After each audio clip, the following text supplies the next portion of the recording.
Good morning. Today I have Dwayne Moss from MC Services. Dwayne, thanks for jumping on the call with us today. Sure, pleased to do it. We are excited to learn about your business. So, the first question that I am going to ask you is when people ask you what you do, how do you describe your business? Well, we kind of say it's a one-stop shop for IT. Everybody has their requirements with computers and trying to automate things and run their businesses smoother.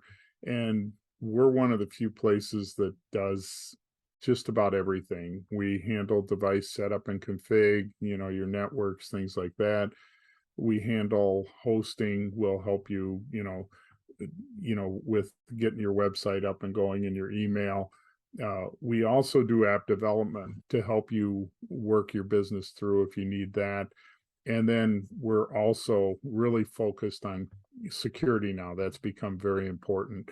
Telling the truth about security, what you should be worried about and what you shouldn't worry about.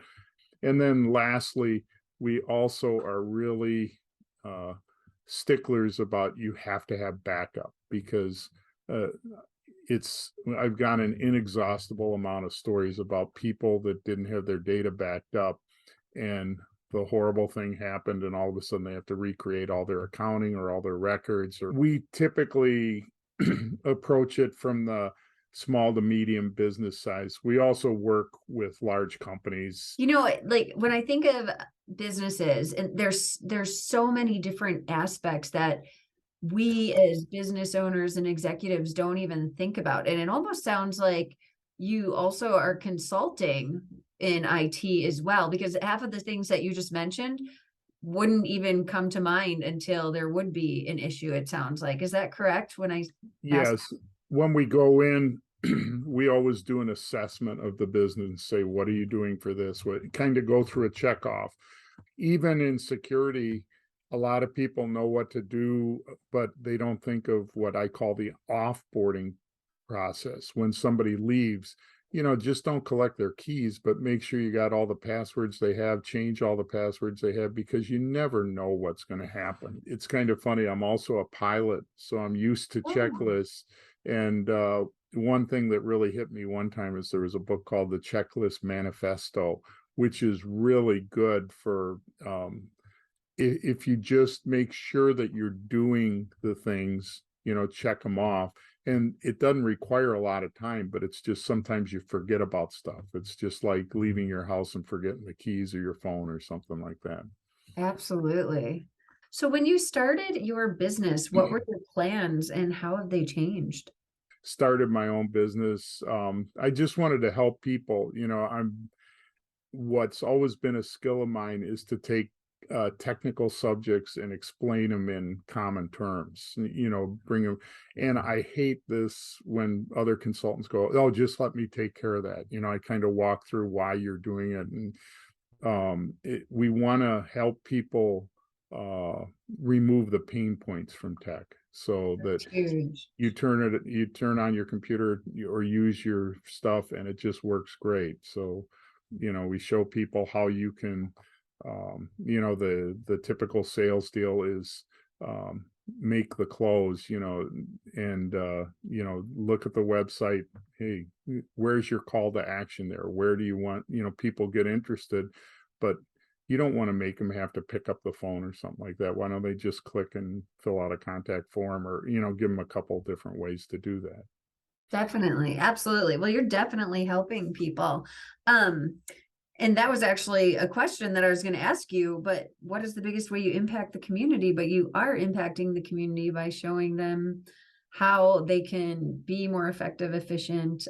Is there anything else you wanted to add on to that? Yeah, we also want to help people steer away from unsafe things. I was at my class reunion last weekend, and I noticed that how they were sending stuff out, and I just said, do you need help with that? I could do this a lot more easily. And they were keeping lists of things in Excel, and I go, there's things called databases that work a lot better and easier and really aren't expensive at all. It's kind of like if you show people how to use a CRM, and there's ones that are for sale, there's free ones out there that you can get started with. and it's just amazing how when all your company has access to the leads and things like that, Yes. It's a it life makes it changer. yeah, that's exactly it. It's a life changer, but if you don't know about it, you wouldn't discover it. So that's where, and this is not only for businesses, it's for community organizations, uh, Mhm. churches, things like that, which it really makes me feel good that you can just take a little time and show it, and it isn't hard. So, Absolutely. I know when we got our CRM a while back, it helps you just keep things organized, and it mhm. eliminates some of the extra thinking. So, um, that's awesome that you're doing that. What is one challenge that you have faced that other business owners could learn from? Well, as I grew, it I was just like, yeah, I want to grow, I want to grow, I want to grow. Once you get past the first, the toughest thing is to hire your first employee and the scary stuff. And then you get to three, and then it's like, wow, we got some more people here.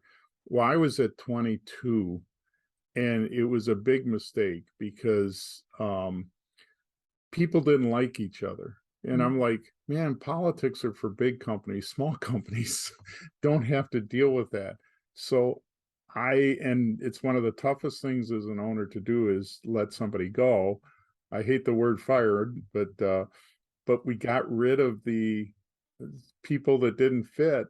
And you get politics like that where people don't feel like they can say what they really think. And there was a book, it was the 5 things for an organization, and one of it was for people not to hold back at meetings, to say what they actually think, because that usually gets to a better results by people putting everybody getting their input in. So That's really, really interesting. Yeah, in bringing back that point about company culture, if people feel that they're in a safe environment where they can speak their mind, they're going to yeah. be up on Sunday morning helping you.